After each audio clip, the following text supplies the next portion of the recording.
Compte rendu de la deuxième réunion du Conseil de ministres.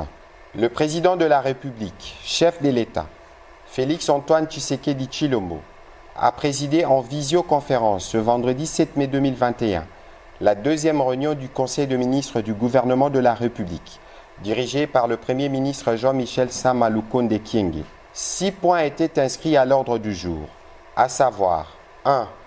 Communication du président de la République, chef de l'État. 2. Point d'orientation du Premier ministre chef du gouvernement. 3. Point d'information. 4. Approbation d'un relevé des décisions du Conseil de ministres. 5. Examen et adoption des dossiers. 6. Examen et adoption de projets de texte. 1. De la communication du président de la République. La communication du président de la République a porté sur 3 points, à savoir 1. Du fonctionnement de nos institutions provinciales. Préoccupé par l'instabilité au sommet de certaines de nos institutions provinciales, caractérisée par la déchéance de certains gouverneurs de province et des conflits permanents entre des gouverneurs et des assemblées provinciales, le président de la République, chef de l'État, a chargé le vice-premier ministre, ministre de l'Intérieur, de se mettre en contact avec la Commission électorale nationale indépendante CENI, pour procéder à l'organisation des élections de gouverneurs dans les provinces concernées. Il faudrait par la suite que le ministre de l'Intérieur organise de séminaires réunissant les assemblées provinciales ainsi que le gouverneur pour trouver un modus operandi qui apporte la stabilité dans nos provinces. 2. Au sujet de l'enseignement supérieur et universitaire. Après la visite qu'il a effectuée le mercredi 5 mai 2021 dans quelques universités et instituts supérieurs, le président de la République a demandé au ministre de l'Enseignement supérieur et universitaire de mobiliser des moyens à mettre à disposition de professeurs pour faciliter la production des syllabus et répondre ainsi à la demande formulée par les étudiants quant à ceux. Il a en outre donné des orientations au ministre de l'ESU pour travailler avec son collègue de transport et voies de communication en vue de mettre à disposition en matinée et en fin de journée des bus pour faciliter la mobilité des étudiants. Au sujet du plan de développement de nos territoires, le président de la République a terminé son propos en informant le Conseil de ministres de sa volonté de mettre en œuvre le plan de développement de nos territoires. Il sera question de leur doter d'un budget qui leur permette de financer certains projets, notamment la construction d'infrastructures des bases, les routes des dessertes agricoles et les stations d'adduction d'eau, etc. Il a encouragé les membres du gouvernement à y contribuer. Du point d'orientation du Premier ministre. Au cours de cette deuxième réunion du Conseil de ministres, le Premier ministre Jean-Michel Sama Lukonde a donné les directives précises aux membres de son équipe quant au fonctionnement du gouvernement. Elles concernent la tenue des réunions, les délibérations au Conseil de ministres, le travail en commission, ainsi que la préparation des dossiers et projets de textes à soumettre aux instances gouvernementales. Il a rappelé au ministre la nécessité de respecter les règles de collégialité et de solidarité qui caractérisent le travail au sein de son cabinet. Par la même occasion, il a annoncé la tenue prochaine d'un séminaire gouvernemental qui permettra de renforcer la cohésion au sein de son équipe.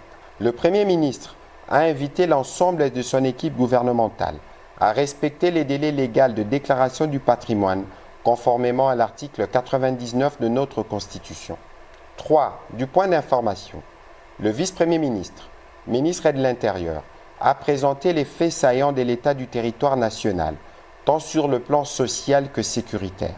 Il a rappelé que la population attend du gouvernement de la République des signaux forts pour que ces revendications soient prises en compte. Il a noté que la population a accueilli favorablement la décision du président de la République proclamant l'état de siège dans les provinces de l'Ituri et du Nord Kivu, laquelle mesure a été suivie par la nomination des gouverneurs et vice-gouverneurs militaires et policiers à la tête de provinces suisses évoquées.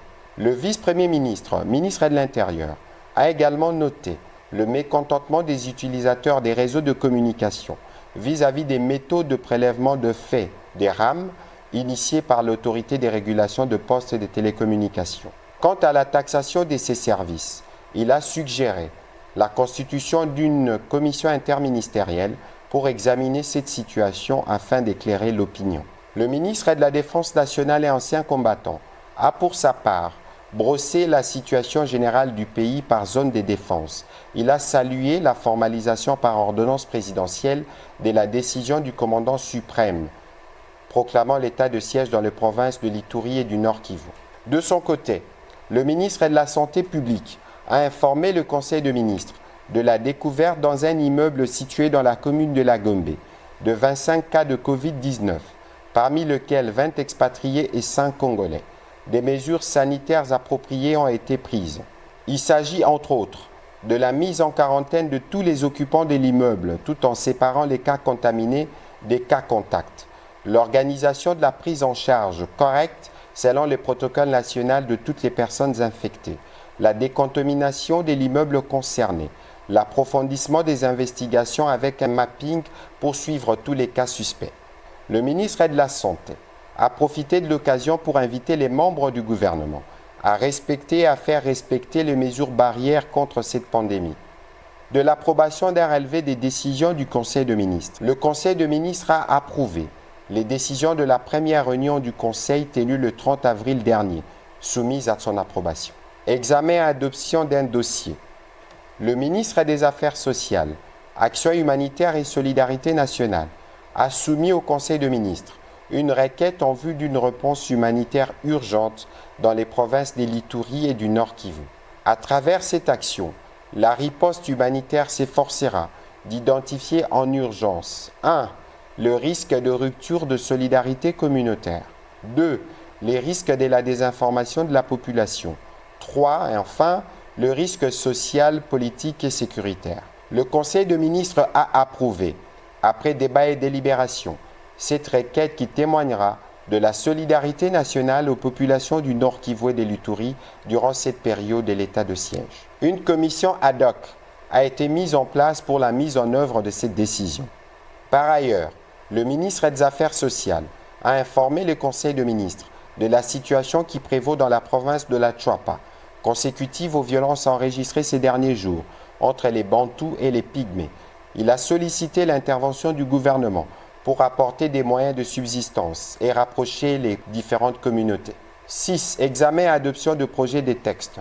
Le projet d'ordonnance rapportant l'ordonnance numéro 08/003 du 9 janvier 2008 implantant une cour militaire opérationnelle dans la province du Nord Kivu a été présenté au Conseil de ministres par la ministre d'État, ministre de la Justice et garde des Sceaux. Elle a sollicité son approbation en vue de se conformer à l'ordonnance du 3 mai 2021 portant proclamation de l'état de siège qui autorise les voies des recours.